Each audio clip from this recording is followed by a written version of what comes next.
ГСП онлайн. Городские новости сейчас. Понедельник, 18:00. Третий дом по улице Интернациональной. Старший участковый Александр Иванов проводит профилактическое знакомство с гражданами. В городе участились случаи мошенничества. Аферисты, купив служебную форму сотрудников полиции, проникают к жильцам в дома.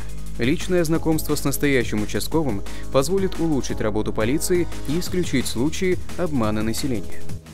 Плановые профилактические мероприятия, они вводятся довольно-таки регулярно. Помимо, еще раз повторюсь, мероприятий профилактического характера, мы обязаны по приказу 1166, который регулирует деятельность службы участкового полномочий полиции, один раз в год совершить поквартирный обход всего жилого массива на административной зоне. То есть в каждый дом, в каждую квартиру участковый должен попасть. Жильцы охотно знакомились с участковым, брали его визитки, в которых указана информация с контактными номерами и график работы опорного пункта. Со своей стороны участковый заносит координаты людей в базу. В случае происшествия около дома или на лестничных площадках можно будет быстро связаться с постояльцами и раскрыть преступление. Как замечают в полиции, знакомство с участковым будет не разовым событием и не только раз в год по приказу. Профилактические обходы планируется проводить регулярно.